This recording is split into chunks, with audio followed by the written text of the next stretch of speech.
we have started Assassin's Apprentice for Robin Hobb, the Farseer trilogy in the beginning.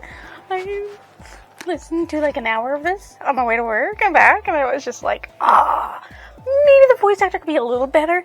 I mean, the narrator who is narrating the book, maybe he could be like a little better at it, but still, it's so exciting. So, the beginning makes it seem like he's talking about, he's telling us the history of the world, because that's what it says, the earliest history. So he's talking about the 6 duchies and how it all supposed to begin, right? And then it stops because, like, oh, well, I can't do that, you know? So, yeah. And then you learn, that his name is Fitz, of course. His actually full name is Fitz Cheverly, because, Fitz means bastard. In this, that's what it means, okay? So, yeah, you learn that Fitz was dropped off at a keep at the age of 6 because his grandfather didn't want to take care of him anymore. And the reason why his grandfather didn't want to take care of him anymore is because he didn't want to work, feed, clothe the child without any kind of monetary compensation from the child's father. Even though the child's father didn't know, did know, that he had a kid. He just didn't care, of course, obviously. So the guy was just tired of it. And instead of listening to the woman's pleading, which is sad, because the mother was like, pleading, don't do this, because she really liked her son, but I guess not enough to stand up to her father, he left the boy, who at that time said he didn't have no memory, so he didn't know who his name was, could have been possibly boy, for all we knew, at the keep. And he was given to, what's his name? He's Burrick. Burrick is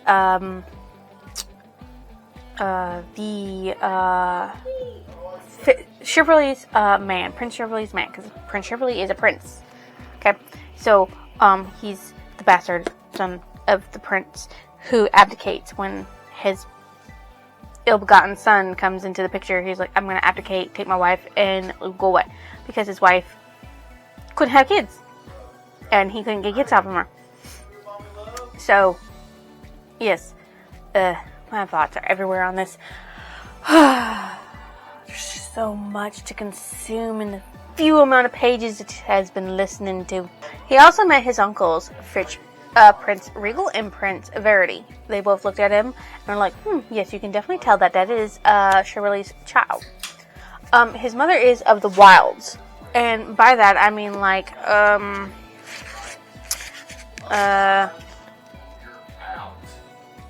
the Rain Wilds is probably what she's a part of. Not exactly sure. But like, so odd. But like, yeah, so, Towers Borders. Oh, that is Borders, yeah. So, Mountain Kingdom, possibly, or the Rain Wilds is where his mother is from, and they have their own type of abilities, which they do have, okay?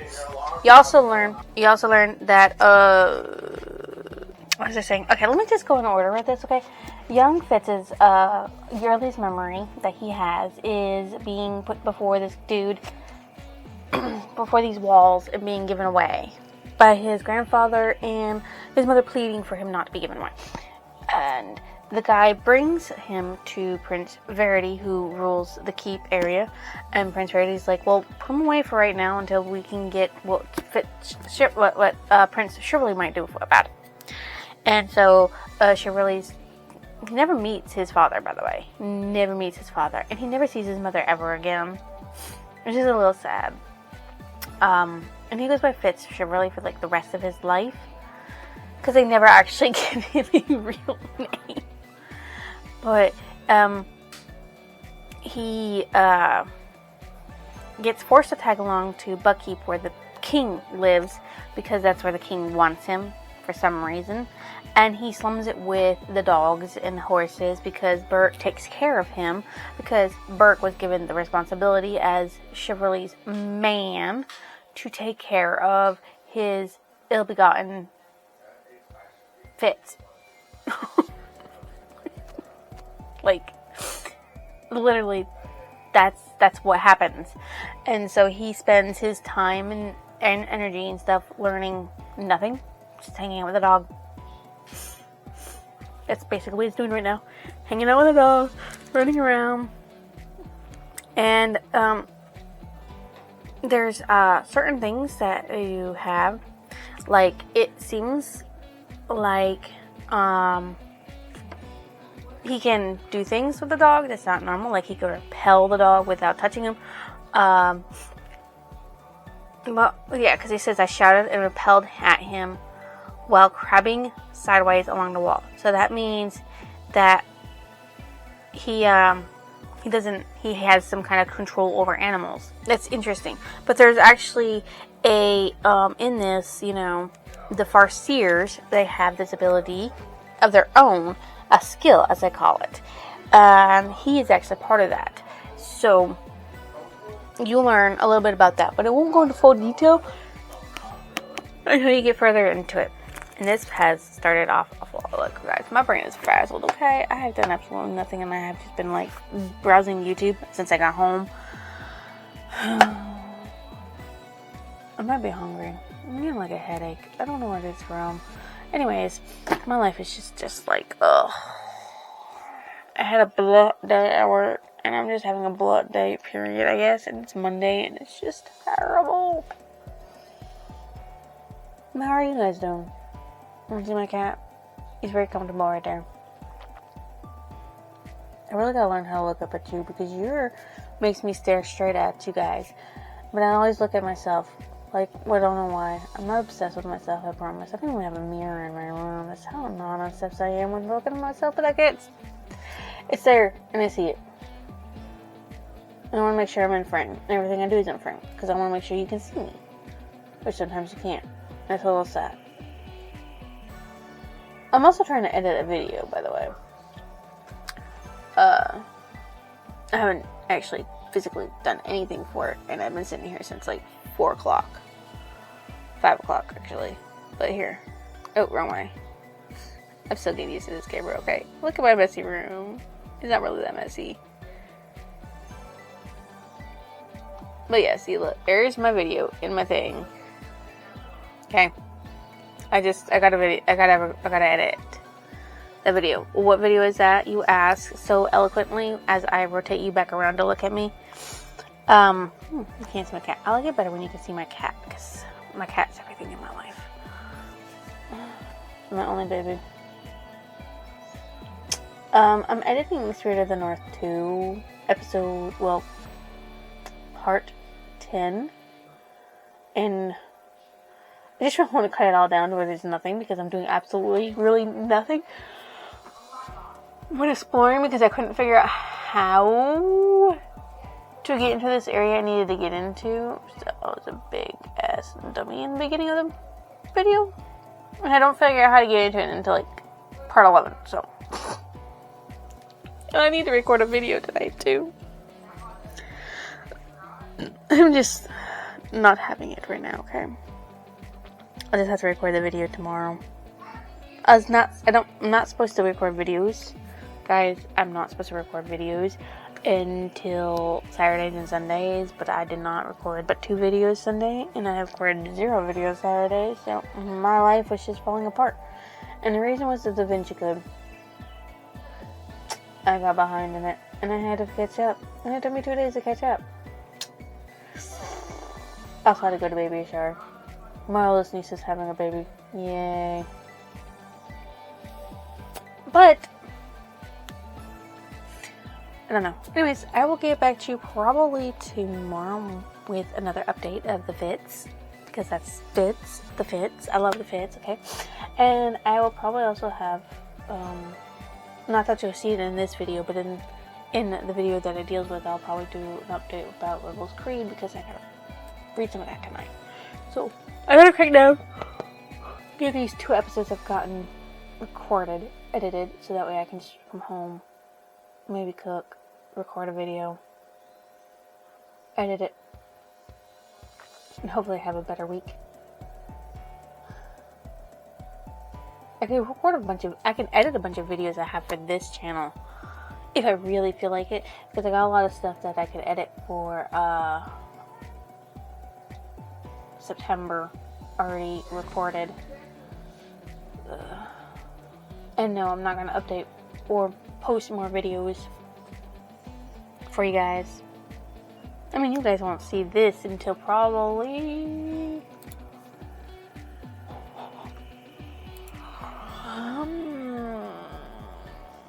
October. Yeah, you won't see this until October, guys. So, that's my daily life in August right now. I am just not doing what I'm supposed to be doing. And I am, like, behind on recording videos. Because according to this, I should already have at least one Phasma video recorded, and I totally don't. This is the life of a person who's doing a job. 2 YouTube channels, okay? 2. And just struggling. Okay, so update on Assassin's Apprentice. So Fitz had a companion for a little while called Nosy. And Nosy was something he was very connected to, as is so connected to that he could influence Nosy's feelings, and Nosy could influence his and tell him things, like all the smells that the dog could smell, all the things the dog could hear. And they could sort of communicate. And Burrick found that out and realized that as it's wild magic. And basically this wild magic that Fitz has is forbidden in Buckkeep in the 6 Duchies. It's forbidden magic to connect to an animal and become, well, a companion sort of to one, because you could actually become one with an animal, abandon your human body and become one with the animal. And he wanted to save Fitz from that. So what he did basically is that he took Nosy and he put an end to Nosy in order to break the bond between Fitz and Nosy. And that was the only way he could think of doing that. So Fitz doesn't really like Burrick anymore, the one who's raising him, because of that. Camera died. That's so lame. Anyways, in this, as I was saying, because Burrick killed Nosy, Fitz doesn't really connect very well with him anymore and doesn't feel as safe with him. And another thing is that you meet Molly Nosebleed, because don't give her an actual name, and his sister, I think it is, and what is it? What is her name? Kitney.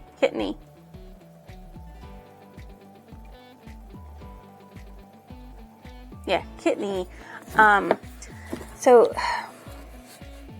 Fitz pushed him with his, I don't know if it's his Farseer ability, the skill, or if it's his wit ability, which is what it's called, that pushed against Molly's father, who was abusing her and yelling at her for things out of her control, except for, the fact that she didn't do what she was supposed to do, even though he didn't do what he should have done to make it possible for her to do what he wanted her to do. And the guy fell down, and they both thought he was dead, but he wasn't, and he's been kinder since then to Molly Nosebleed. And then it passes to where he's 10 years old, and in that time frame, Fitz is neither part of the keep nor is he part of the town where the keep is at, because he talks to some people, he listens to some people, he avoids some people, and that's his life. He doesn't have no real attachment to the royal family, even though he is a royal bastard.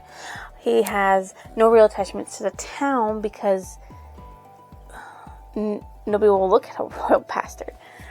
Yeah. So one time when he snuck in the morning after a celebration that happened the night before, the table was full of food and stuff in a great hall, and he and a couple of pups were in there eating and playing around. And on his way out, he met King Shrewd and Prince Regal.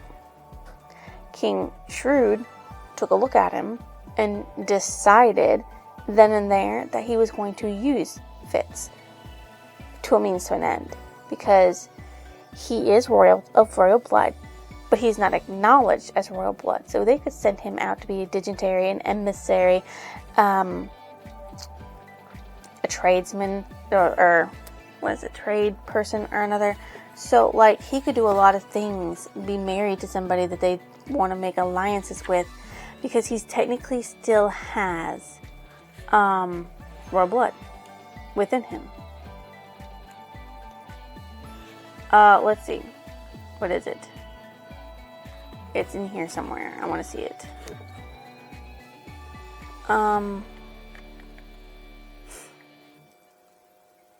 Put a signet ring on his hand and send him forth, and you've created a diplomat. No foreign ruler will dare to turn away. He may safely be sent where a prince of blood may not be risked. Imagine the uses for one who is, and yet is not, of the royal blood: hostage exchange, marital alliances, quiet work, the diplomacy of the knife. So King Shrewd wants to use him, and he's trying to tell Regal that this is what you can do. You can do this kind of stuff. You can use people to your advantage. And he's like, well, why are you telling the boy? Because I want the boy to know exactly what I'm going to do for him. I'm going to feed him, I'm going to clothe him, I'm going to give him a job, and I'm going to make him loyal to the family, so that way he never betrays the family. I'm going to make him mine. And he's like, if you ever get an offer for something better, come to me. I will match it. I will make sure that no offer you get will be better than what the one I will give you. As King Shrewd, he's a shrewd man. So he's like, be mine. So Fitz is like, yes, sir. I mean, like, what else can you do? And Regal's like, my mother won't like this. My mother won't like that. And King Shrewd's like, your mother's been threatening to leave me to make, let's see, to Pharaoh, to Duchess Dare, and you duke after her. And if very angry, she will threaten that if she did, Tith and Pharaoh would rise up in rebellion and become a separate kingdom with her as king. And Regal said, and I as king after her. And he's like, so your mother has gotten to you, filling your head with nonsense. He's like, your mother will never do anything. She's all bark and no bite. Which most women, in times like this where there's like no electricity, no equal rights, can't really do anything, and they don't really do anything. They are really all talk and no bite. So yeah, there's that. Of course, Bert gets upset about it for obvious reasons, because he was trying to keep Fitz from being noticed by King Shrewd and being used by King Shrewd. And Fitz did the exact opposite, because, instead of telling Fitz what you wanted from him, you just let him sort of be, though you tied him to him so tightly that he couldn't form an attachment to another animal because you didn't want him to use his wit. But he also has skill, because he's of both. His mother had wit, his father had skill. He's got both. Though wit is more stronger than skill, he still does have it.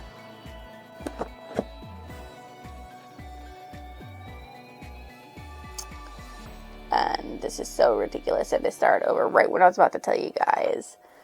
I wonder if I could get this ordo to record longer than 7 minutes or so, because it's really annoying that it does that. I will talk to you more in the next clip, I guess, about what I read. I'm 54 pages in. That's 2 hours, by the way. Almost 2 hours, I think.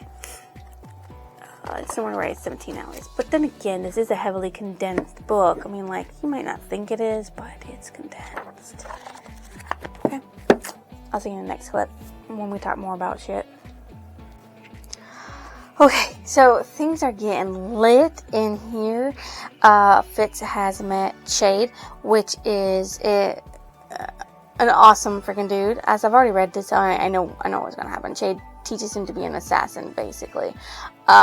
So yes, he's met Chade, and Chade sets him up with a bunch of tasks. Like, that's Chade on the front cover, if you guys didn't know that. Yeah, that's Chade with Fitz and a hound. Okay, so yes, there's a lot of stuff going on in that right now. Like, a lot of stuff. He's doing, since he got caught by the king, and the king's like, I'm gonna make you my man. Fitz has started doing training on horses and learning how to do stuff with the horses. Not just, fixing them or anything like that. He's also learning how to use weapons. He's also learning how to read, to write, to learn history, and all that stuff. And now he's learning how to be an assassin at night by doing things such as sneaking into places and grabbing things and moving things around and taking things that don't belong to him. And there was a test that he actually failed. It was the only one he failed, was simply taking something from King Shrewd's bedroom and bringing it to him. And Fitz said, no, I've got to be loyal to him. Being loyal to him means don't steal from him. Give me any other room in the world to go and steal something from. I'm not going to do it to him. And it makes him physically sick that Chade casts him out to the point where he can't do nothing. He's like in sick bed, can't eat, can't drink, can't do nothing at all. And the only thing that actually helped him out the first time around was being given a dog that he bonded with at a not deep level, but enough to kickstart his body into wanting to be hungry and wanting to take care of himself. And he was able to do some stuff and everything. And he, of course, was not tied to the bond with the dog so much that he couldn't just reject dog, which he could take his mind back out of her, away from hers, and parting the two, separating them. Where I'm at right now is Chade has just come back into Fitz's life after being gone for a couple of days and telling him that you were right, I should never have set you that kind of task. That was the wrong kind of task to give you. It was poor taste. It was the worst thing I could have done. I'm never going to do that again. We'll find some other way to test you, to challenge you. So, thank God for that, because Fitz is a mess otherwise. He is a mess. Also, I edited Flamecaster. I had over 2 hours of recording stuff. 2 hours. 2 hours. I don't know how that happened. Okay? Normally my stuff is like 30 minutes long and 2 hours. So it's over an hour long video for Flamecaster. Which of course you will see this after Flamecaster. But still, that is just, that's a lot. Okay? That's a lot of recordings. A lot of editing.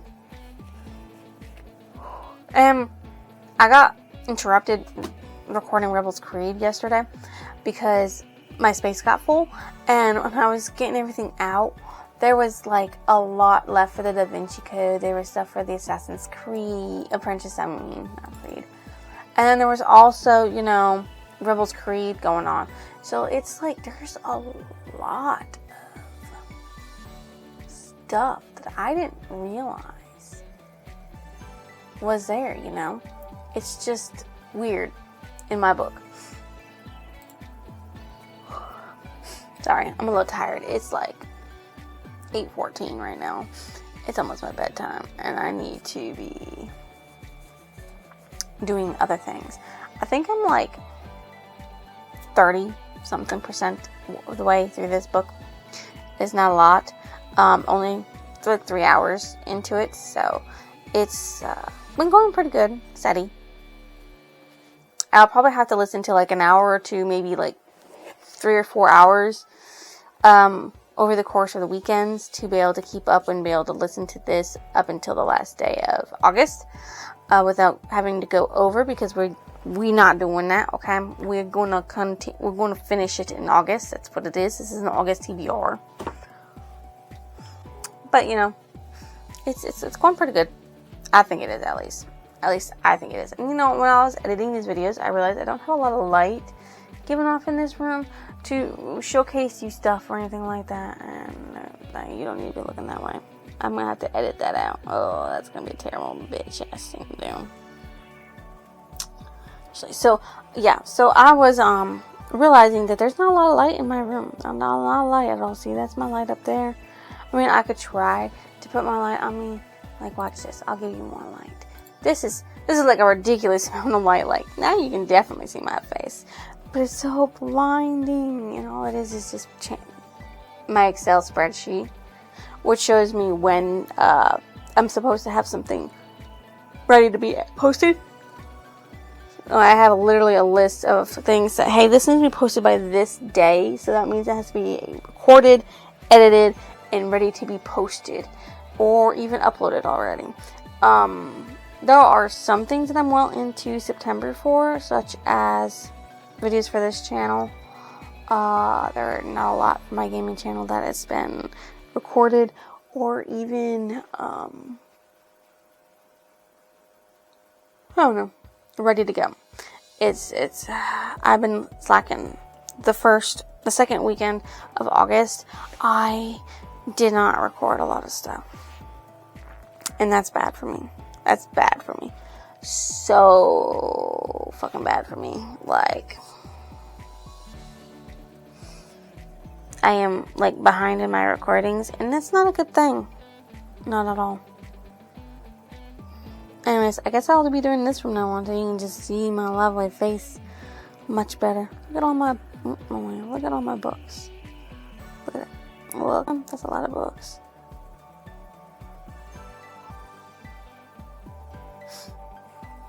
My sister's actually borrowing, one of my sisters, because I've got 8 of them, is borrowing a book called Cake Eater by Alison Dalian. And I hope she likes it. I hope she enjoys it. Because I liked it. I enjoyed it. Let's see. What else can I think about? Oh, yeah. My niece, my youngest niece, she's like 1. She's an escape artist because she's only allowed to be in a certain room. Because she likes to put everything in her mouth, and we can't keep everything off the floor. Like dog food, water, cat hair, dog hair. We can't keep that stuff off the floor. That's like physically impossible because they shed every single day, and dog needs dog food. And her older brother is like a mess himself, and he makes a mess dropping things on the floor. So that's trouble. And then her older sister, who's like a teenager, drops things on the floor. So like mess after mess and mess. Yeah. Look at my hair. It is two-toned down. I really need to sit there and make it one color. But I don't really like dyeing my hair often. Because the bleach burns my scalp a little too much. But I'm excited to be reading more of this, to listening to it, and to be able to get back into this. It's a thick boy. I mean, like, I'm 3 hours in, and I'm like 70. No, not 70. I'm like, hold on a minute. Let me find out exactly how many pages I'm in.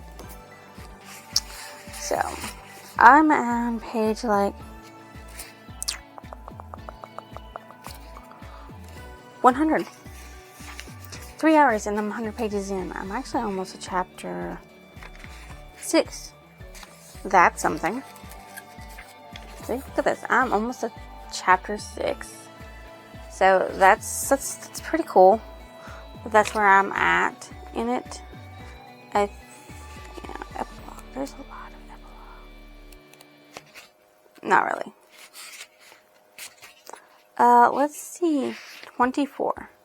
So there's 24 plus the epilogue, and I'm on 6. So I have like 18, 19 chapters to go. That doesn't sound like a lot, but that's all the way up to 435, and I'm only on page 100. That's 335 pages left to listen to, and I can't believe that's still 14 hours long to listen with.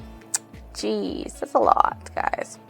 Anyways, I've rambled, talked about stuff that's irrelevant to this blog in any way, shape, or form, but maybe if you watch it, I can continue doing this type of blog form and maybe you'll like it better. I don't know.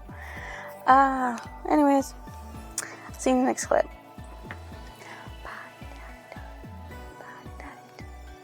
By the way, before I gotta let you know, I'll be your idol. Alright, so where were we in this? I think we're at the point where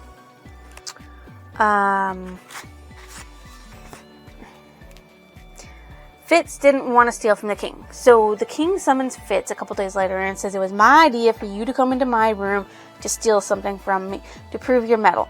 And he's like, I won't make you do that no more. It distressed you, and I don't want to distress you, and I want you to be loyal to me, and I thought this is a way of testing you. So, yeah.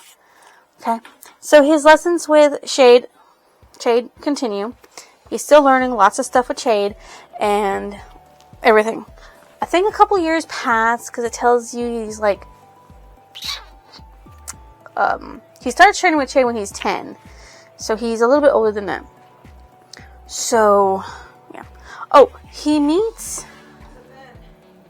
Molly. Okay.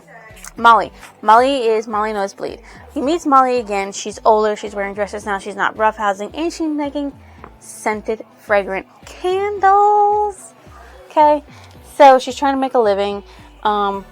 Fitz is still a little obsessed with her. And everything, and they have this nice, lovely little talk. And the only reason why he gets out is because he had complained about how he hadn't been able to leave the Buckkeep for a while. And he's like, he gets sent out by Scribe Fenward, who didn't really have tasks, but they send Fitz out anyway, so Fitz can get out and breathe and go places. And because he complained about not being able to go anywhere, he's actually sent on his first real mission to a place, forgot the name of it. Oh, right, before that happened, Fitz's father, Shirley, dies. But they think it's assassination, but they don't want to say that, and they just say he fell off a horse and died that way. So Burke shaves his head to make it seem, he's mourning his father, and people are like, yeah, they should not have done that, because, it makes it, seem like you actually care. And to be honest, Fitz doesn't care, and Fitz didn't want his head shaved, and it called attention to him in a way that the king nor Chade or Fitz really wanted to be called to him, to be reminded that he is indeed Chivalry's bastard son. So yeah, and then because of what happened, he gets sent someplace else for a trip. He goes to Ripon. So, Duke Kelvar and Lord Shimshai are having issues. Okay? So, Duke Kelvar is not manning guard towers. He's not putting out people. He's not fixing things for his duchy, which is what he's supposed to do. And Lord Shimshai is like, hey, your watchtower that you're not manning properly is allowing these red ships to come down the coast towards my land to pillage and everything. And these red ship pirates don't really care about the production of what they do. So they'll go on land and they'll pilfer, and whatever they don't take back to their ship, they burn, they destroy. Because I guess they don't want the duchies to have it. Not really sure. Okay. So Fitz is assigned to go with Prince Verity, who's king in waiting, to go to Ripon to make himself invaluable to everybody there, to listen, to learn, and if he finds out that Duke Kelvar is a traitor, to, make him go to bed and never wake up again. You should never train again. And because he's gonna go, he's gotta learn how to dine like an important person, dress like an important person, talk like an important person, and listen like an important person. But before he goes, he meets the fool. Now, the fool seems like a foreigner, which he is, but he also doesn't seem very human. And what he says to Fitz, listen to me, you idiot. Fitz fixes feces. Faces? Feces. Fitz. Fats. Suffice. Fitz fixes. Feast. Fitz. Fat. Syphis. Okay, so what the fuck does that mean? Nobody really knows because it doesn't make any sense to nobody except nobody. So he's like, what does all that mean? And it's a message, says the fool. A calling for a significant act. Sorry, you had hair hanging and I wanted to get it off. Bloody cat. He's like, as you are the only one I know who endures being called Fitz, I believe it's for you. As for what it means, how should I know? I'm a fool, not an interpreter of dreams. Good day. And he walks away. So, he doesn't really ramble, so that's what he says, when he ends. Fitz, Fitz, Fitz, Fitz, Fitz, Fitz, Fitz. And it's like, what? And he tries, to talk. Anyways, without anonymous warning, Neat Bay. So, Verity goes to Neat Bay to talk to Lord Kelvar. And while he's going to Neat Bay with Prince Verity, he has to take care of a lady. This lady, forget her, Lady Time. So, Lady Time, he has to accompany Lady Time. Lady Time is a crockety old lady who doesn't like to be spoken to and likes things a specific way, in a specific order, and she always smells very bad. Okay? So, he has to take care of her on the journey. It's not a very pleasant thing for Fitz. And when they get there, he drops her off at an inn where she's supposed to be staying for the rest of the time. And then he goes on to where the Duke is. And while there, he notices a lot of stuff. A lot of stuff that I don't even really notice or understand, really. And so what he notices is the lady, Grace, who is very young and very beautiful. And the Duke is very into her to the point where she's decked out in jewels and beautiful gowns and looking all posh with a little dog, okay? So, he considers himself to be the dog boy while he's there because that's how he introduces himself to Lady Grace without realizing it was Lady Grace. It's because that's what he does. He fixes dogs. He takes care of animals. And because of that, he gets to be in a certain position. So, he's in the kitchen late one night, getting some food because the dinner that he ate with all the other ones was not very filling, as in satisfying hunger. And so he was in the kitchen late at night, and this lady comes down, and she's like worried about her dog. Her dog is choking, and she's trying to find a way to save the poor dog.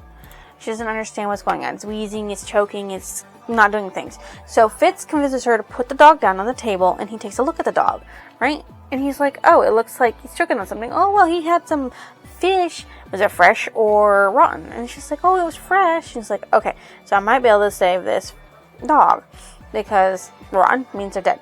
Fish bones, fine. And so he puts his hand down the little dog's throat, feels for the bones, and well, I can't get it. So he grabs butter and a little hook thing, and so he uses the butter to lather up everything, so that way it's an easier slip and slide. And he puts a hook down the dog's throat, yanks it out. So while he was doing that, he had the woman hold the dog in her lap, and the dog pissed and slobbered, and blood and bile came up on her. And he was like, okay, first things first, chicken bones, no good either. You can't have your dog having those. They're not good for the dog. Not good for the dog's health. And she's like, oh, I won't feed that stuff to the dog no more. And then he's also like, when he realizes who it is, he's like, okay, the one thing I want you to do for me, as my reward to me, is to speak to your husband about manning his watchtowers. about fixing things. He's like, I had a dream of this graceful lady who took jewels and said, let the watchtower shine as brightly as these jewels that once adorned my body. And she becomes a darling of her kingdom, of her duchy. And she really liked that idea. So she sat there and actually did it the next day. But he didn't see it happen because he got called away, went back to sleep, got called away by somebody saying that Lady Time needs him. So when he goes to Lady Time's room at the inn, he finds out it's actually Shade in disguise. So Shade was there. He's like, don't worry. Shade has been irritable to... Lady Time is like irritable to everybody. And Lady Time, it fools everybody. Don't worry about it. It's supposed to do that. He's like, we have a mission.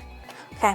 So these red ship raiders came and raided this town. The town folks that were kidnapped were brought onto the ship, and they sent a note to the king, and said, give us the gold or we won't release the prisoners. Don't give us the gold and we will release the prisoners. And it's like, what kind of message is that? What does any of that mean? So Fitz and Shade go figure it out. But by the time they get to the townsfolk have been returned. But that's when Fitz realizes there's something not right with the townsfolk that got returned. They're just there. Objects. He's like, he likens them to rocks. Puppets. No emotions attached them to anything. He said that what he saw or felt or sensed was these emotional attachments to people. Mother, daughter, cat, horse, chickens. Everything had an emotional connection to something else. And it wigged him out that these people didn't have no connections. And he feared for his life. So he took Shade's reins and he bolted them out of that town. And he's like, there was something wrong with them. They were not like they're humans. They're like not even animals. They're just things. And Shade's like, oh, you're imagining it. And he's like, there's somebody coming. And sure enough, the townsfolk that didn't get kidnapped by the red ship raiders comes up. And they're like, oh, devil, pestilence, you're going to come and kill everybody. We should be working harder. We're too godless. And all this stuff. And so Shade leads Fitz away and then says, you're right. The more I think about it, the more I understand, you're right. There was something wrong with those people. But what? Nobody knows. Nobody really knows. So then they return, and it takes Shade a few days to, get better, because what he's been using something called kerosene, which is very bad for your health. It makes you uppity and pippity and hyper, but then it also makes you slump, and you're slow, and it's toxic and toll, and it can kill you. So, yes, there's that. So they go back, and he's like, well, Lady Time needs to come back out, right? So they come back out. And he's like, okay, we're good, right? And he's like, oh, well, Lady Time can eat some food now. And I think that's where I'm at right now. I'm at the part where they left the city of Forge, and they're back in the in Neat Bay at the inn, and they're about ready to leave to go back to Bucky, because everything went well. Ready to talk with Lord Calvar went good, thanks to Lady Grace. He's now the darling of the city because of all the nice things she said and all the things she made her husband do, because, she was a pretty little thing, not a couple years older than Fitz, who was raised from being like a servant to being a duchess, and she didn't know shit. And she knew she didn't know shit, but she didn't have anyone to teach her, to show her the way. And now she did. So, there you go. We will come back with more. I am already 7 hours into this. I have 10 more hours left to go, but I am enjoying it and I'm loving it, and I am wishing the person who is narrating did a little better job, but I can't complain. So I'll see you in the next clip. Hey guys, what if I talked to you like this and all you saw was my cat? Would you guys enjoy that? Anyways, this is what we're talking about. Assassin's Creed Apprentice. So this is what we're gonna do. You're gonna see a cat in my drink. You don't need to see my drink. You just need to see this lovely, perfecto Kiki. Okay, let me see this a little more so you don't see my doorway. It's my perfect Kiki. Ow, he's not attacking me. No, you're not supposed to attack me. I just petted you. 1996. Ooh, no, don't do that.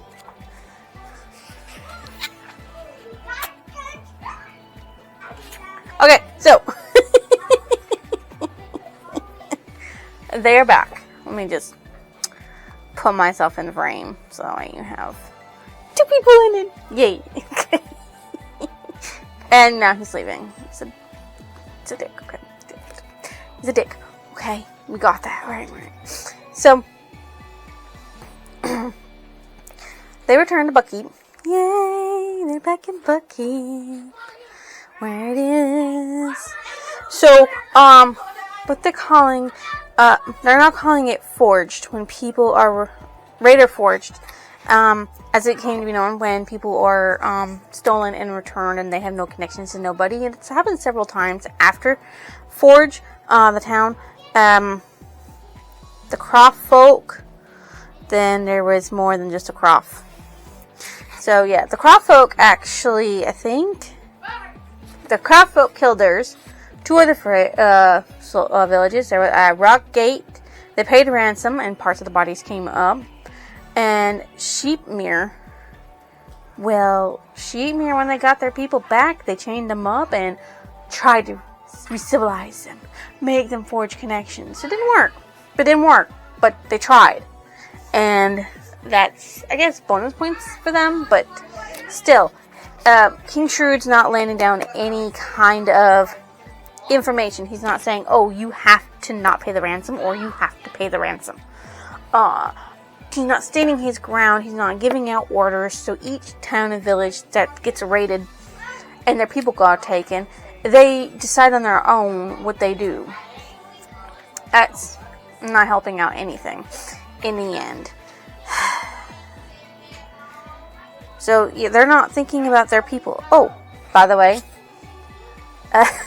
you learn that Chade is actually King Shrewd's older brother, who's a bastard. His father was a king, his mother was a soldier. Okay, so, yeah, there's that. And Fitz didn't know that at first, and he was like, you're a bastard? And he was like, so surprised. So basically what it is that bastards are not allowed to learn how to use the skill, which is what the Farseers have, which was what King Shrewd is. He's a Farseer, so isn't Fitz, he's a Farseer. Chade is also a Farseer. They're not all... Bastards in this universe are not allowed to learn a skill, use the skill, or even comprehend a skill, because it's mainly reserved for certain people. So he was lamenting the fact that he never got to learn, but Fitz now gets to learn. And the reason why Fitz gets to learn is because he met Lady Patience, because Lady Patience, Chivalry's wife, returns, and she wants to civilize him and make him into a little prince. And she demands things from the king, but the king swipes it all away, and he actually gives in and says, yeah, he can learn how to use the skill. So, that's an impressive thing. And he met the lady 3 times before he even knew who the lady was, Lady Patience was. The first time, he went down into the kitchen to get some food because he was hungry, and she was there. He startled her, and they spoke a little bit. Not a lot.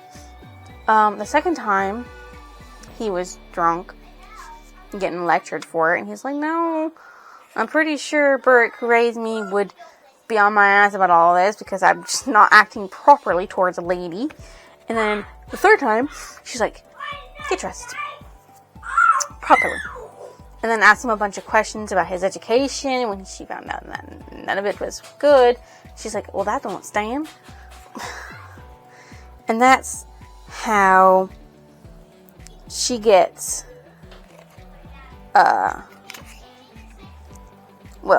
that's how she gets him to be able to learn how to practice a skill.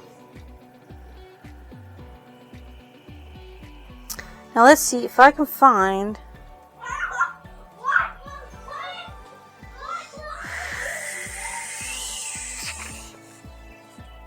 Galen. Galen will teach him how to use the skill. And the funny thing is that when Fitz found out that Shade, not Shade, is a bastard, he thought, bursting out of his ridiculous mouth was, "You're King Shrewd's son," which is of course a lie. He's older than King Shrewd. Shade was like, nope. Also, him and Molly are doing a lot of talking, a lot of walking, and a lot of late night shenanigans because he leaves to go to town more often, and her father, who's ill and dying, goes to sleep early. So they have a lot of little late night rendezvous. So there's like love blossoming there, even though Fitz hasn't told her the truth of who he is. So yeah, there's that. So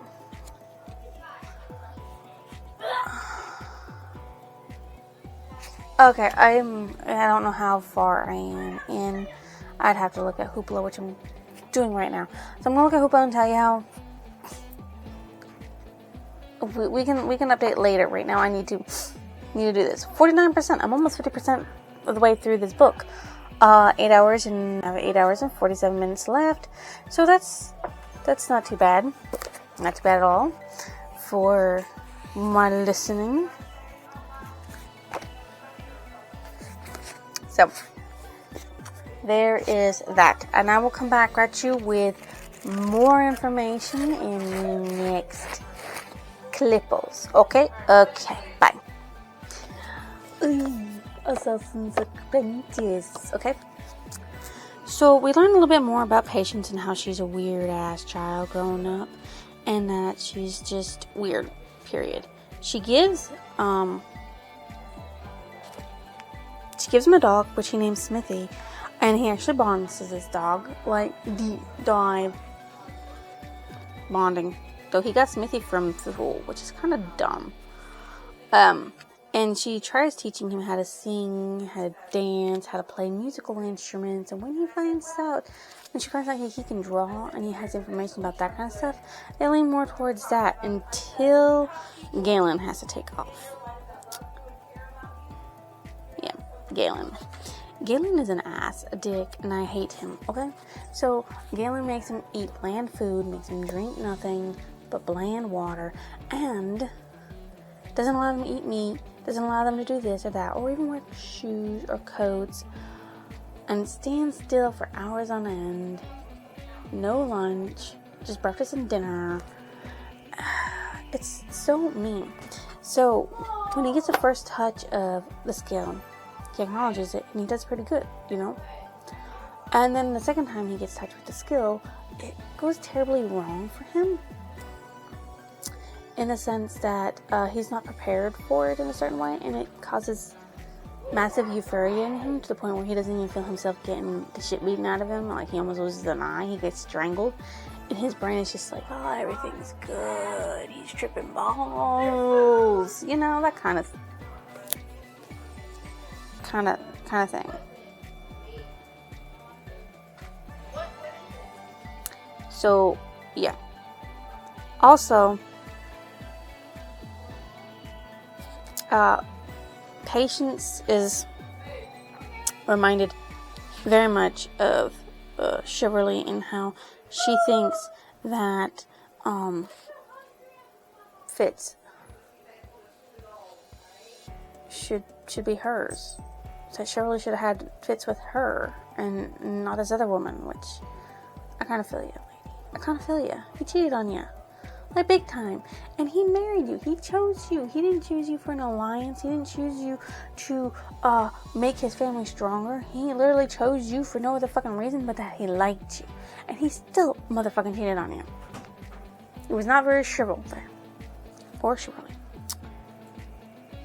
And of course, Jacob has no memories of his mother anymore. Doesn't remember anything about her. It's sad. So, Galen also doesn't like women. He doesn't think women should learn. He does also think anyone lesser born than royalty themselves should learn how to do it. Besides him, of course. Obviously, he has no real ties to royalty. But since he's very skilled in the skill, he thinks he deserves it, but nobody else does. You know, like August is like the king's sister's son. He's not allowed. He shouldn't be learning. Other people who have the skill shouldn't be learning. Bastards shouldn't be learning. But he's gonna learn. And Galen is very mean about it. He like whittles him down to 8 and then tries to whittle out Fitz by making him fail something he was showing him how to do. Burge and the Fool and Smithy find him. They take him back to Burge's room and they heal him up. And Burge goes out and does something. I don't know what the fuck Burge did, but Burge did something to Galen, most likely, for what he did to Fitz. And Burge is like, you've got to go back. You got to prove them all wrong. You got to sit there and show them that you can do this. You cannot let Galen win, because that is not right. That is not right to allow Galen to win. So there's that.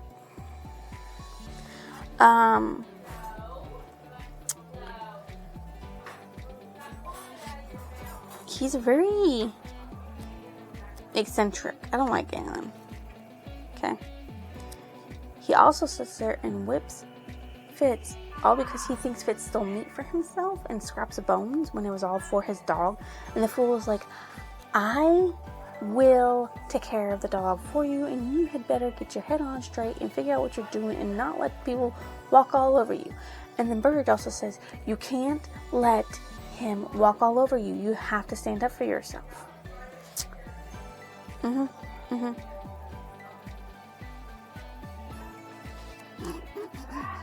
And Bird is like, Smithy is staying with me because he can't be cooped up in your room all day long while you're sitting there learning the skill.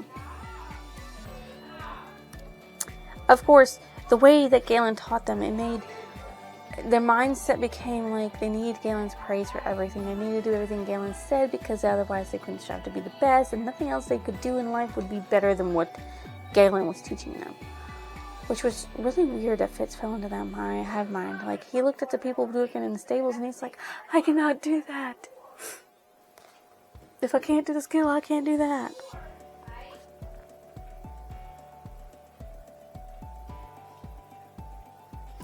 Yeah, he made Fitz.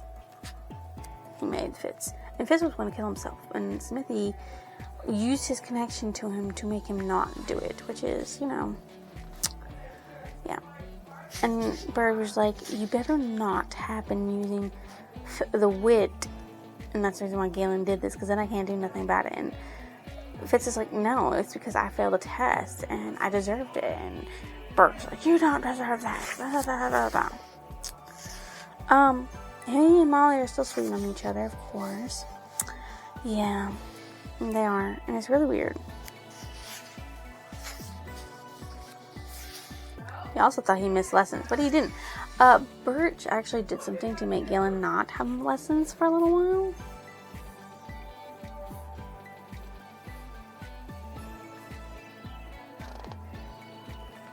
So, yeah. Let's see, where is it? Birch says something that's... Oh, yeah, he's talking about, you better be down here each evening to see to them both, his dog and Sudi. Yeah, he just sits there and, you know, tells him that he needs to just buck up and do what you need to do, you know? He didn't lose his eye.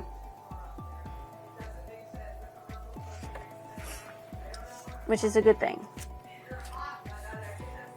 He didn't lose his eye. That is a good thing, because, you know, eyeless people are... Sorry, I'm marking something from my favorite quote for later. I'm not going to tell you what it is right now, but favorite quote for right now, unless I change my mind later. I wonder what Fitz is going to do because of all the shit, you know. What's he going to do? I'm almost to 17, and I think I'm like 60% of the way through. I'm not really sure where I'm at, but let's see. because Hoopla will tell me everything. If it doesn't fuck up. 61%. Oh, that's not bad. That was close. 60% is what I said. 61%. So I'm a little over halfway through the book. That's pretty good. Although that is... I should not have done that. I'm 10 hours and 41 minutes in, and I still got 6 hours and 37 minutes left. So I'm going to have to at least listen to 1 hour on this weekend or next weekend to be able to, well, an hour and a half, really, to be able to read this by the time August ends. Because as of this recording, it is 8:22, and there's really not many days left. I got 5 days in a week, and that means 5 hours there, and an hour somewhere, hour and a half somewhere needs to be listened to somewhere. That's just the way it's got to go, because I don't know anything else.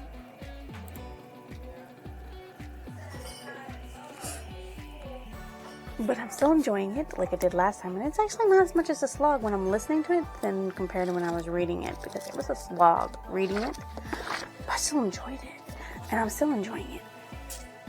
Robin Hobb has a beautiful way of lyrically telling you what you need to know. Anyways, see you in the next clip. Assassin's Apprentice update. Okay. So I listened to about, I think, 30 minutes, maybe 40 minutes of it today. Let's see. Last update I gave you, I was at 61%, right? I'm at 65%. So I still had to somehow listen to like an hour of it. So if I get good reading on the Eternity Code tomorrow, which I'm currently reading, I will listen to more of Robin Hobb's for an hour. And that will get me down to 5 hours. And with that, I will be able to finish within a reasonable time slot. Yeah. And that's what we want. Okay. So, not a lot has happened, but the Fool has said, the Fool comes in and wakes him up, right? Because he went to bed that night with Barrett Burge saying, you have to go back and train with Galen. The Fool wakes him up and says, you got enough time? And he's like, well, I'm not going. He's like, why not? Because I can't learn. And so he's like, well, why can't you learn? And he's like, because I don't have it from. And then he finds out what Burge did. So Burge literally broke into Galen's room, dragged him from his bed, and dragged him to the witness stone, which is something back then where if it's witnessed by the witness stone, you have to do whatever is said if you are defeated. So Burge says that if I defeat you, hand to hand, no weapons, no skill, you will unequivocally accept Fitz into your class and teach him how to use this skill and never beat him again. And of course, since he's already called for the witness stone to witness that, Galen cannot back out and go to the king and tell the king, hey, look, this is something that's happening. So he has to. And he lost, of course. Burge is a steel man and he's very strong, so he lost. So now he has to teach. But he's half-assing the teaching, and Fitz thinks there's something wrong with it. So he's trying to get back into the lessons and learn what he can. But the people that he has to work with, they hate him now. And so they're not sharing with him. They're not producing the skill within him. And he can do the skill. He has it, but he has no control because nobody's teaching him that control because they don't fucking care about him anymore. So sometimes Fitz doesn't have skill at all to do anything. And other times Fitz can make people do whatever he needs them to do. But it's inconsistent because he's not being taught the same way the other 7 are being taught. Which is a shame, because he's got the ability to use it, and he can use it. So, yeah. And then one day, while he's out talking with Molly, Molly talks about Regal and Verity. Now, Prince Verity needs to have a wife, and he's agreed to marry. but Prince Regal's the one that's going to find said wife.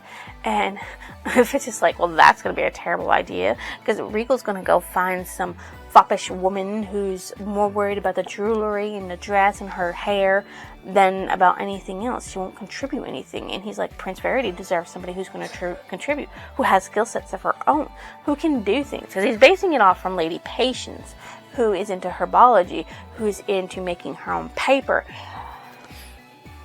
who's doing things and knows things. And he's like, that's what it should be. And like Molly's like, well, what about me? He's like, well, somebody needs to sweep you off your feet, because you are good at like a lot of things. You're good at herbology, you knew making fragrances for your candles, and even though you don't know how to read and write very well, you can learn it. I know you can. You're very freaking smart. And yeah, they definitely had the hots for each other, and Fitz could have said, well, I can sweep you off your feet, but he doesn't. And Smithy ruins the moment. So, yes, there we are. Birch doesn't know that Smithy and Fitz have a connection, that he's using the wit with Smithy. And he's trying to keep it that way because he knows for a fact that Birch will kill Smithy as soon as he finds out about the connection, to sever it, because the wit is shamed. Even though the wit came from the people, the kings. Yeah, they're shamed for it. So, there's that. He tries to throw himself into learning about the gossip of the kingdom so he doesn't be surprised by such things again. And he's also trying to...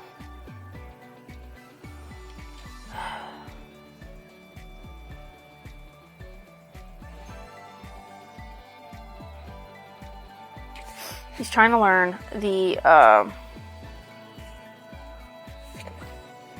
skill. And it's very difficult for him to learn the skill because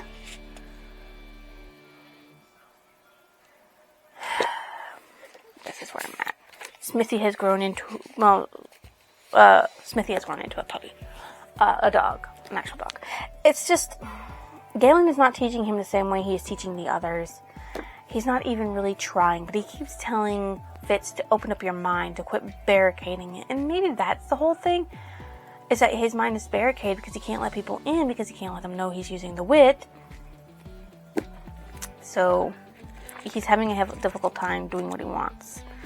And to tell you the truth, this is all about him learning and growing and introducing the world of the Six Duchies.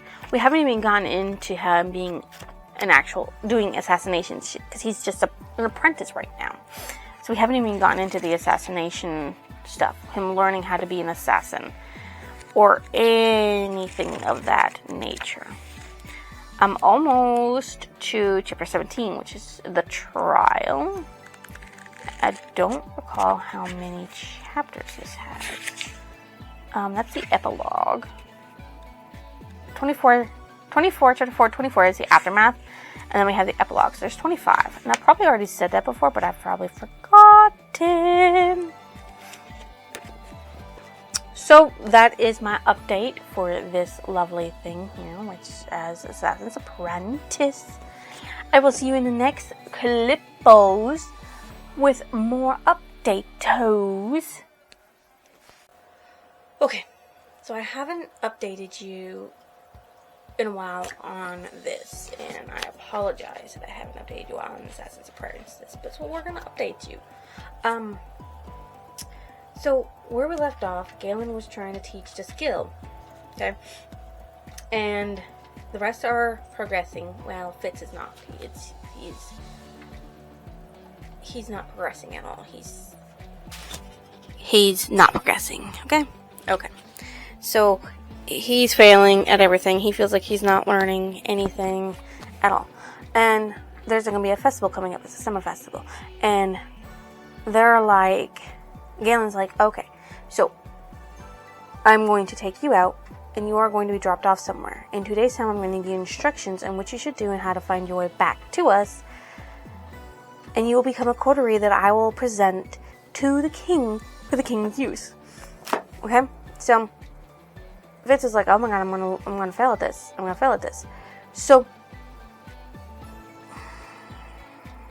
I'm gonna say still alive because I don't have a little train of thought going on in my head right now. There's a lot of other things going on in my head. Yeah. Okay. So, Fitz packs to get ready. He leaves Smithy with Burrich to make sure that nothing goes wrong with his dog, right? His fully grown dog. And he gets blindfolded and taken out and left, like, super close to Forge, where the Forge first happened. You know, people that aren't animals but aren't human, just trying to survive, take everything they want, not caring about nobody or no one. Okay? That's where he was left. Okay? And he was going to wait for the instructions because that's what he was told to do. And then he fell asleep. And in his sleep, he slotted in with his dog Smithy. You know, he was back at Buckkeep with Smithy. And he was watching through Smithy's eyes as Burrich came back into the stable, went up to the stairs, and was attacked. Burrich was attacked. He was stabbed. He fell down a flight of stairs. He wasn't moving. And when the person who attacked him came down, Smithy attacked and bit at the person. And Smithy was stabbed a couple of times, okay? And, well, it's not the first time she's killed off a dog, but this is the second time, and, like, fuck her for that. He doesn't make it back. Fitz wakes up and he's got to go back. He figures he's got to go back. He's got to go back because Burge and Smithy, they're dying. Or, well, Smithy's dying, and Burge is, who knows. But he doesn't make it back in time for Smithy. Smithy dies, unfortunately. And when he arrives back, it's before everybody else, before he even got any instructions, so of course he failed the test. And Burge disowns him. Because Burge knows he's been using the wit to be connected to Smithy. How else would he know that Smithy died? So Burge shuns him, tells him he's no longer allowed in the stables, he's no longer allowed to be around him, no longer allowed to speak to him, or any such things ever. And it breaks him. It breaks him in a way. The others come back, the coteries there, yay, only one other person failed it and didn't come back, and he didn't even remember the person's name. So they're supposed to be this all-powerful coterie that are going to help protect the Six Duchies. And so Fitz, just for the next month, brushes everybody off. He doesn't speak to nobody, he doesn't say nothing to nobody, he just exists. And in his existence, he brushes off Lady Patience, downright rude to her. He actually went to go see Molly, but he saw Molly with another man and just broke more. And he got drunk, and he just stayed drunk for a while. Now, mind you, he's like 14 or 15 years old now, and this is the back in the days when once you became a man, you were allowed to do a lot of shit, okay? You were allowed to drink, you were allowed to smoke, you were allowed to get married and all that lovely stuff. Because back then, you know, people didn't live to ripe old ages.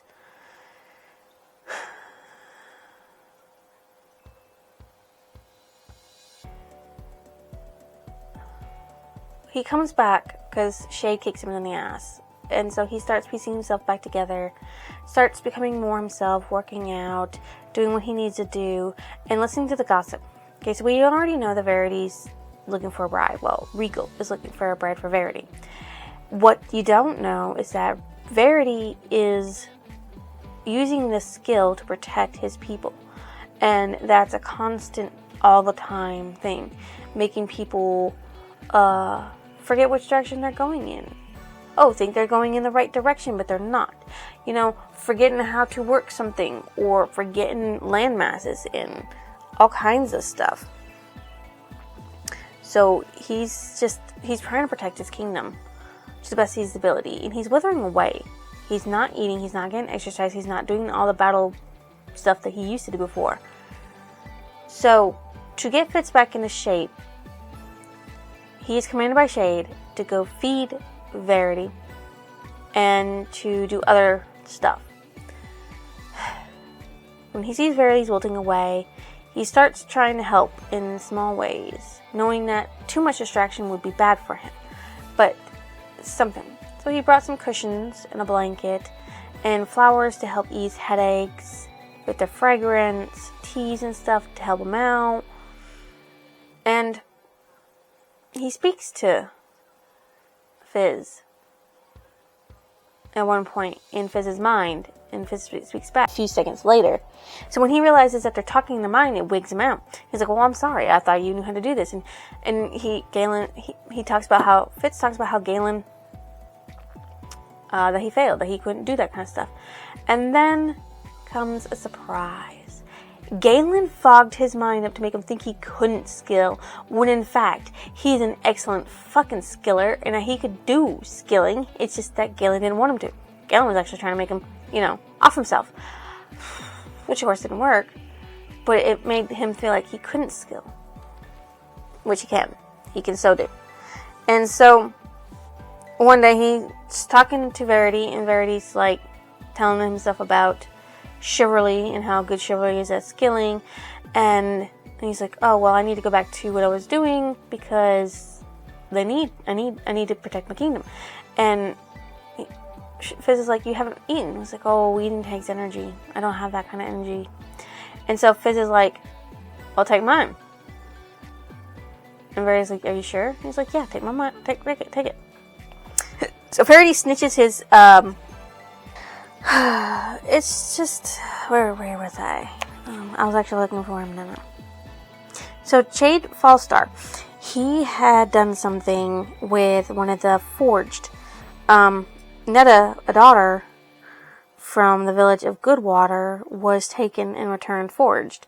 And he was trying to see what he could do to bring her back. Trying to figure out how they forged people. And if there was anything that could be done. It turns out, no, they're held in the bowels of a ship and just released, and nothing. They remember their family, they remember their memories, but they don't care. They just stopped caring, and they act like animals. They'll eat their own droppings, they'll go wherever they want to. They won't be like other animals that drop in one area. They'll just go wherever, and they'll eat and they'll sleep, and if they want something, they'll try to take it from you because that's what they think they deserve. Well, that's because they want it. No ties, no nothing. So, you learn that there's just no saving the Forge at all. Oh, you learn that Fitz does have a name. The day that Fitz was brought to Prince Verity, the day he came to be under Burrich's rest after his grandfather kicked him out, away from his mother, Verity put down his name in the ledgers as Fitz Chivalry Farseer. And Verity tells him that, and Verity says, you need to go to Shrew and tell him that I say you're a distraction and I want a kitchen boy to bring my nails from now on, because he doesn't want to use Fitz for shielding, because that's what Shrew did. Shrew sent Fitz because he knew that Fitz and Verity shared blood through, chivalry, and that they could, that Verity could take Fitz's skill and use it to revitalize himself, to make him stronger and more powerful, and everything. So one morning, Fitz is summoned to breakfast, and Verity's there with the king, and they're talking. So Regal has found a bride for Verity, and she's up in the mountains, and he needs to go up to the mountains to marry her, be gone for about 20 days or so. And Verity's like, no, I can't leave. If I leave, I can't shield, and I'm not going to leave my people undefended. Who knows? If I come back, they'll probably be gone. And Shrew's trying to get him to go and marry and present. And he's like, well, you could go in a carriage. And he's like, no, I can't shield while I'm in a carriage, and I'm not going to show up like I'm a disabled man who can't take care of myself or ride, and have my people laughing at me and make a poor presentation when after she's already seen my younger brother. He's like, I was born to be second. I wasn't born to be first. You had Chivalry, who was good and handsome and great at politics, and now you have Regal. I'm just good with weapons. Anything else? So he tells Shrew that he's not going to go, and they have to find some other way to for the Verity in this woman. What's her name? They said it in the thing, but I don't remember what it was. Oh yeah, Rico's not skilled at all. Like, he has no ability to skill, but Fizz is better at it. Ketratran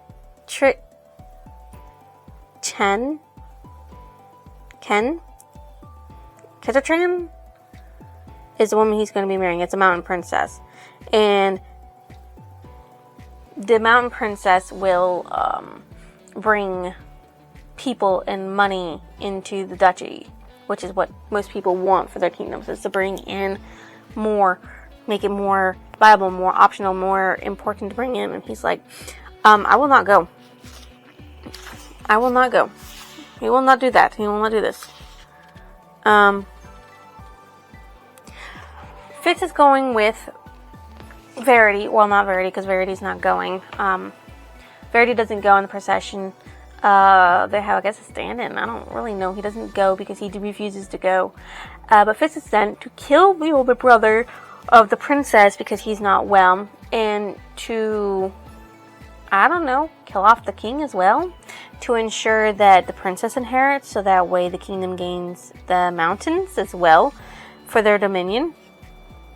And the reason why Verity didn't go is because the increase of the ships, the red ships, trying to infiltrate. Apparently there was a lot of people coming in from the outer islands, because they were being, the red ships were taking over every fucking where.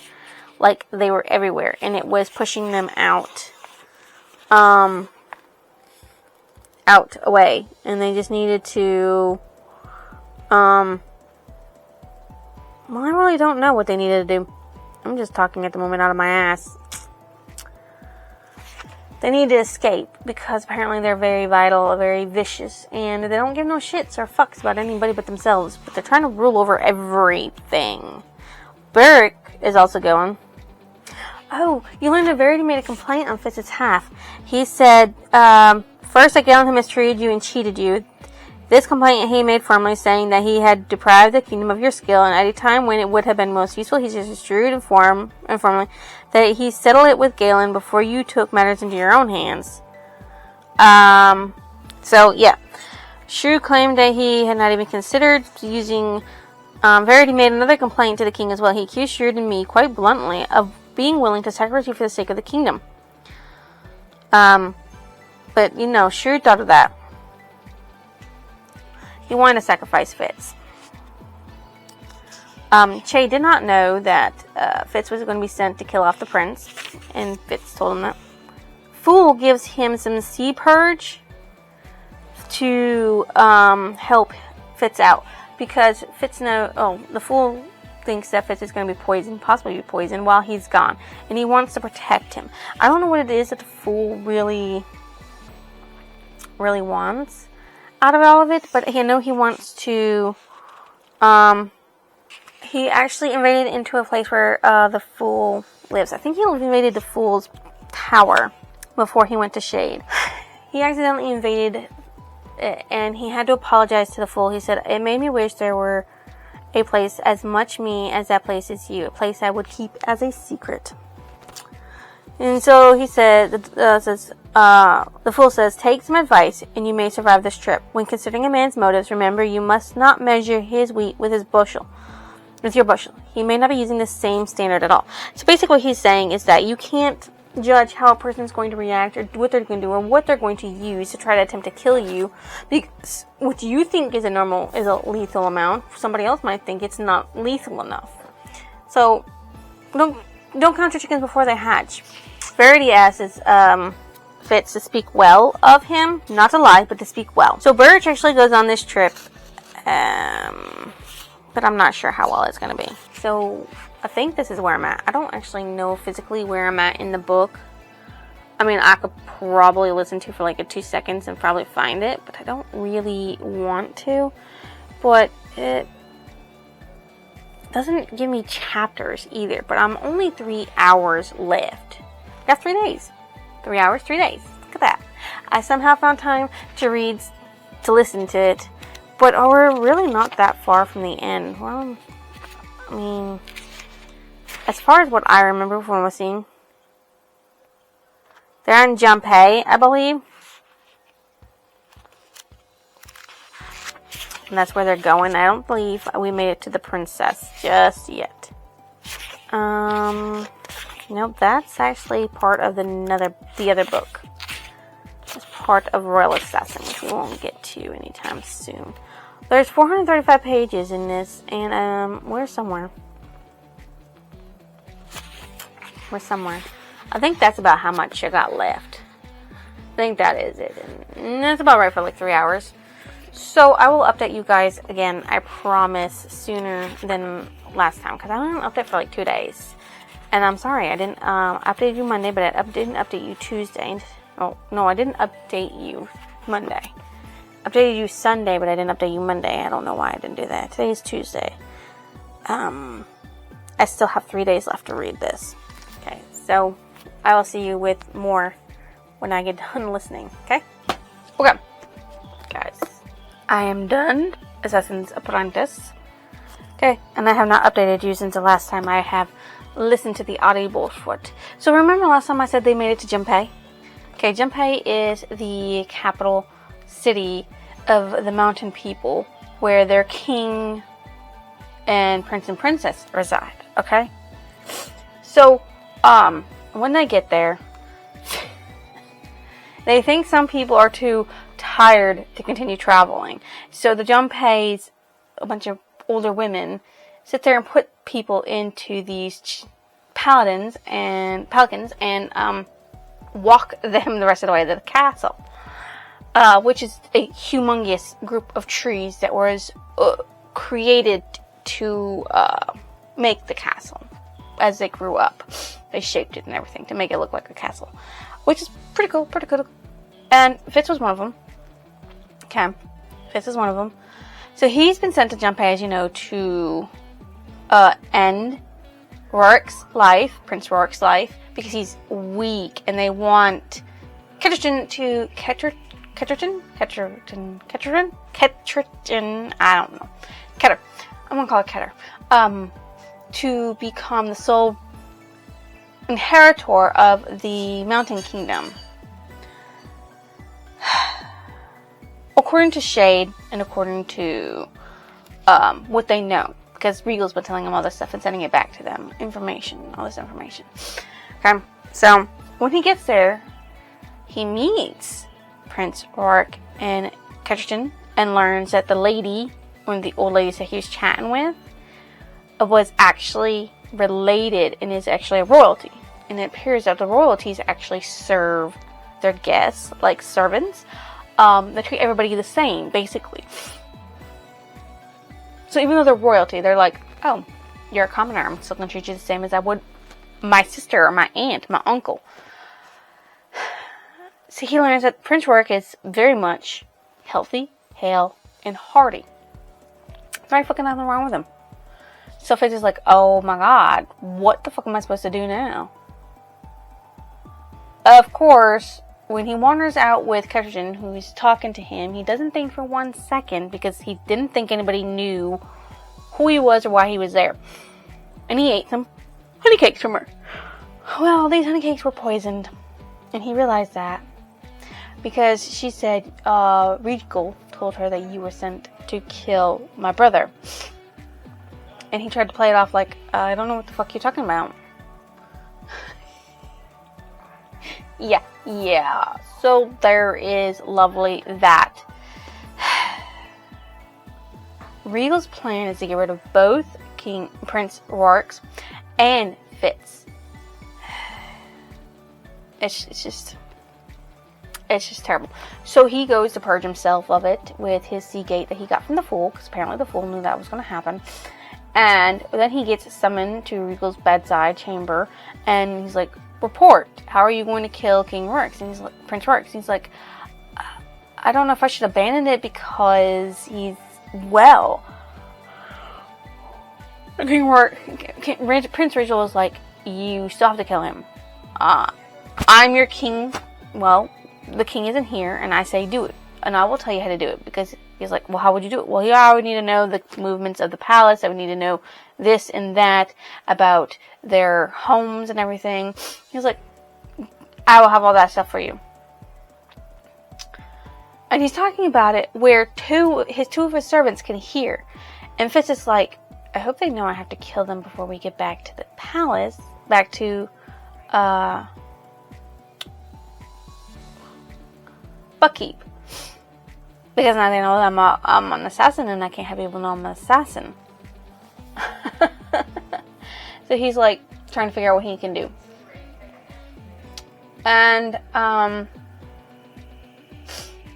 so he leaves and he's thinking about what he needs to do.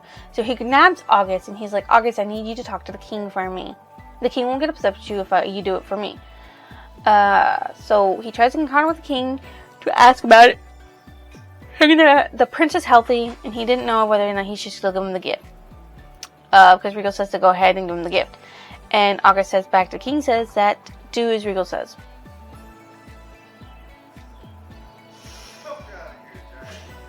And Fitz is like, okay, what the fuck am I supposed to do with this? I don't think it's the right thing to do. Because I wish I was here. Regal says, I wish Lady Time came instead. So that way she could do everything. Because I know you're the apprentice of Lady Time. But he doesn't know that that's actually Shade. The bastard brother of his father. And so, when Regal summons him, the night before the wedding, that's to happen, he goes, here's the poison. Here's what you're going to do. So, Fitz takes the poison, and he goes to Ketchen and tells her, hey look, I've been sent to kill your brother. What would you do if I did that? And Ketchen's like, well, I would call for your death. And your life. And he's like, okay. And he goes to leave, and she's like, what are you going to do? I'm going to go to your brother. So he goes to Prince Works, and he sits there and says, can I have some wine? And go and get some apple wine that was brought in, and Works send poison both a cup, and he takes Works' cup, puts the poison in, and says, there you go, your poison. I've been sent here to poison you, there's your poison. So he takes a drink of his wine, of his drink, and Works grabs his cup instead of the poison one, obviously, and drinks it. And they talk about the poison and everything, and what they're gonna do is he says, Cobb is gonna come in here and accuse me of poisoning you. It's all part of their plan. And then Ketchen comes in and says, oh my goodness, we know. Fitz has realized he's a dead man regardless of what he does. If he doesn't follow through with the poisoning, he still gets killed, and if he follows with the poisoning, he still gets killed. So he knows he's no win-win situation right now, because people know he's an assassin and people can't know he's an assassin. But the apple wine was actually poisoned. So both Fitz and Rusk are poisoned, and Rusk falls over, and Cobb comes in and accuses him, and then, she goes, I want his death. So Fizz, tries to escape, but, the poison that's in the system kind of doesn't allow that to happen. So then he's shoved into this shack-like thing, where he's to await for shit to happen, right? But during the struggle before he gets captured, he actually kills Cobb. So that's one less person. And of course he hears, after he wakes up a little bit, Regal and somebody else, that the way things are going to go is they're going to kill him and be done with it. So he sinks down, and his skill opens up wide open, and he somehow drifts all the way over to where King Shrewd and them are. And he realizes King Shrewd's skill power is gone. It doesn't exist. He abused it so much when he was younger that he can't even skill no more. So that's why he can't receive no skills. That's why he's not helping Verity with everything. And he touches upon Patience, and she thinks it's chivalry, and he goes, no. He tries to touch upon Verity, but Verity is closed off because he's, dreaming or whatever. He's sleeping. And then he hears Galen and somebody else talking. Galen talks about Regal having to kill off his helpers because they know about everything, and it's not good to have them along. And also about having to kill the stablemaster, Burge. And the voice says, well, I need him to take care of my horses. And he's like, okay, fine, we'll kill him when he gets back here, but I will kill Regal in the morning. I'll keep Verity in the morning, and you will comfort your wife. And that means it's Regal he's talking to, but how? Regal has no skill power. He has none. So what the fuck's going on?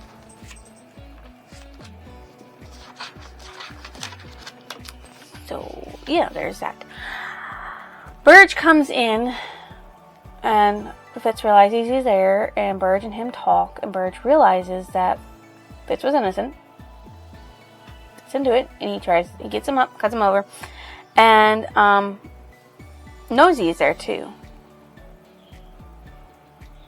Nosy is what chews him through the stuff. And then he's like, Cobb's the one that tried to kill you. And he's like, oh, I wasn't wondering why the hounds didn't bark. Only Smithy reacted. And so they find out that it's all orchestrated between Galen and Regal to put Regal on the throne.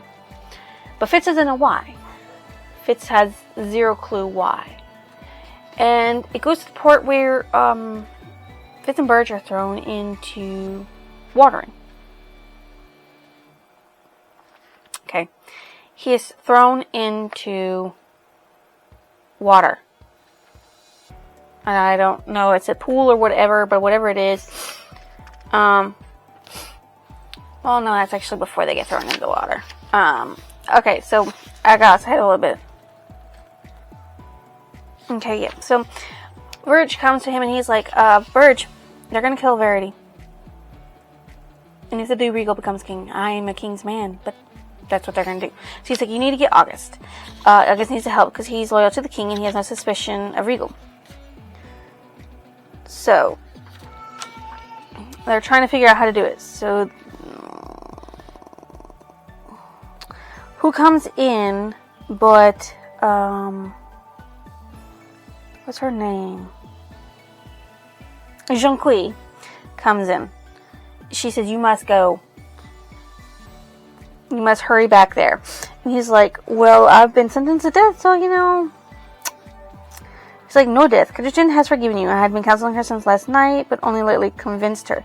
She has invoked her kin right to forgive you, kin for injury to kin. By our law, if kin forgive kin, no other can do otherwise. The Regal sought to persuade her, but only made her anger. Here, while I'm in his palace, I can invoke it. So, Jonqui hasn't forgiven him, obviously, for Rourke's death, but it wasn't him who did it. Basically, Jonqui was like, well, why would he take poison himself? Why would he drink poison himself? Most assassins would avoid that kind of shit, which is true. Most assassins would not risk poisoning themselves, especially as young as Fitz is. He doesn't have no immunity to poison. He goes to get dressed with Jonqui and Burge's help. Then August comes and says, this is a message, verity to his words of him. He is grieved beyond telling you. Telling a verse that's in that your betrayal. He bids you draw strength from those around you, loyal to you, and for you will need to face it. Is that all? King bids you to attend upon him swiftly, and for the time of ceremony is only hours away. So now he has to go face Regal. Okay. And that's when Regal decides to kill him, throwing him into water. But who saves him is Nosy. Nosy comes out and drags him out of the water.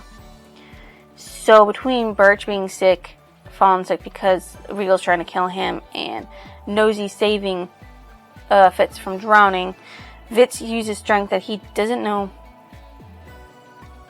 He cries out to Verity, Verity, Verity, and he sits there and gets his hold of him. And Galen, who's there, kind of sits there and goes, oh no, you're imagining things. There's no one there. Tend to the wedding like you're supposed to be, because he's supposed to be seeing through August's eyes to see his wife in pledge and all that kind of stuff. But Fitz broke through and said, beware Galen, Verity, beware traitor, come to drain you dry, touch him not. So Galen touches Verity's shoulder and starts draining him dry. And Verity is growing stronger, growing weaker, and Galen is growing stronger, and Fitz finds strength that he didn't even know he had and pours it into Verity. And Verity kind of snaps back and says,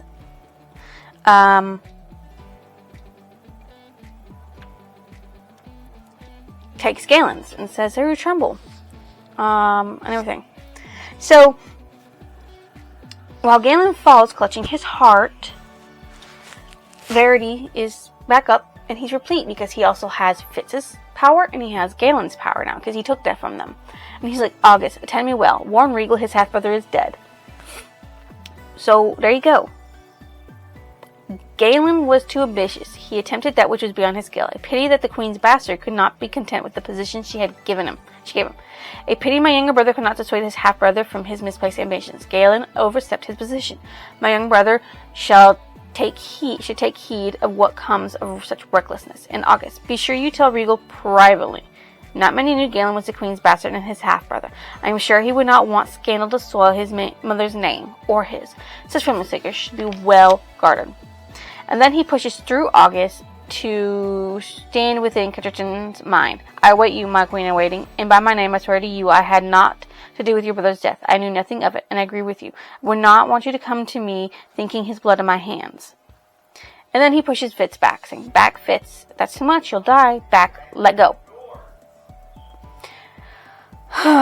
So Ketterton goes to be with Verity while Birch and him recover from everything that's happened.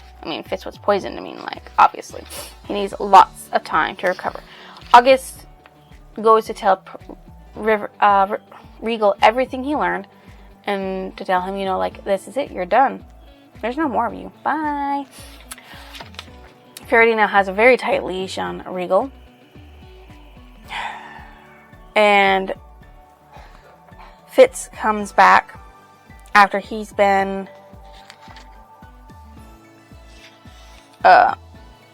when he's well enough, and he has now a simple silver ring and the head of arrow that pierced his chest from King Eod after they gave away all of Rurik's papers, and that Fitz should cherish these reminders of an exceptional man. And while he's recovering, dreaming about drowning, Verity comes to him, skilling, of course, says, "You're enough to wake the dead. We must find a master for you to teach you some control, if nothing else. Christian finds it a bit peculiar that I dream so often of drowning. I suppose I should be grateful you slept well on my wedding night, at least. Go back to sleep. Galen is dead, and I put Regal on a shore release. You have nothing to fear. Go back to sleep and stop dreaming so loud. Verity, wait." So, he's skilling out Verity mainly, dreaming about drowning. I never found out if Shrewd had given me over to Regal. I never asked him, nor even ever mentioned my suspicions to Shade. I suppose I didn't want to know. I tried not to let it affect my looks, but in my heart when I said my king, I meant Verity. So, now they have everything they need coming to them. Never promised them to the Six Duchies to help them beat back the Red Ship Raiders. So, the epilogue is his son, Fitz's son. This is years in the future, okay? This is all stuff he's writing about, telling us, reminiscing. It says, "You were wearied." And he tries to get him to rest. And he's like, "So instead I send the boy to find 2 leaves of carry me and ginger root and peppermint to make it one. I wonder if one day I will ask him to fetch 3 leaves of that Chirodon herb somewhere." A friend softly says, "Nope." So, obviously we knew Fitz survived. He's talking from the past, but you don't know how he survives a lot of stuff or anything like that. So this is basically from him being a boy to a young adult, and the mishaps and everything that happens within it to him. I think it's interesting how he learns to become an assassin, but he has all these other tribulations and stuff that's going on at the same time. And then he almost dies several times because of Galen and Regal trying to get rid of him, because obviously if Verity doesn't take over and Regal produces no children and dies or whatever, Fitz is next in line for the throne. Because if Verity dies, like they wanted him to, and then Regal somehow dies before producing an heir, it's Fitz. Fitz is literally the last one in line to become king out of the directness of the lineage. So, yeah. There is that. That is there. Okay, so my favorite character is, of course, Fitz. Because he's just trying to survive, and he's just trying to do what he can to live and use what powers he has to his advantage, which is the wit. And then later on, of course, at the very end, he unlocks the skill quite well. My most disliked character, of course, is Regal. He's still around. Unfortunately, he's not dead. For all his schemes, because he wants to become king. So, from what we can gather, we know that Regal most likely is the reason why Chivalry died. And he tried to kill off Verity. The real question is, what was he going to do when the red ships would come along? Because Verity wouldn't be there to, I don't know, push him back through his skill. What's memorable?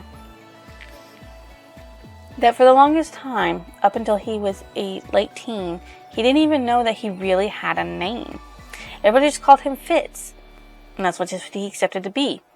But Verity had put down Fitzchivalry Farseer, giving him the last name of the royalty, because that's what they are. They're the Farseer family, the Farseer royalty. So, I mean, that's the title of this series, the Farseer. The 3-part series. It's the realm of the Elderlings altogether.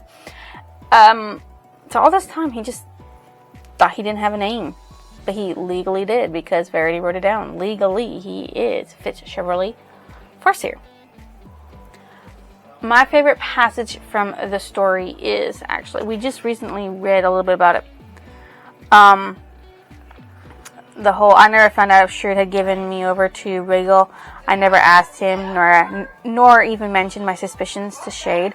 I suppose I didn't want to know. I tried to not let it affect my loyalties, but in my heart, when I said my king, I meant Verity. Because Verity is literally the only one who ever treated him like a fucking person out of all of the people. King Shrewd treated him like he was something he could use. Verity treated him like an actual person, like somebody who mattered, and gave him a name, treated him like he was Chivalry's son, like he was. And Regal just wanted him gone. Didn't really give a shit about him. Didn't care about him. Doesn't want anything to do with him. My favorite quote, I guess, is this here. Well, what did you think to do? Hide in the stables the rest of your life? No, you have to go back. You have to go back and hold up your head and eat your meals among the folk and sleep in your own room. Live your own life. Yes, and go finish these damn lessons in the skill.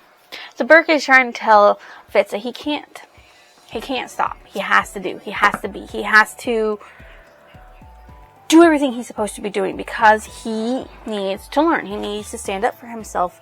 He needs to show the world that they can't push him down. Because Fitz, it means something. Fitz matters in some way, shape, or form.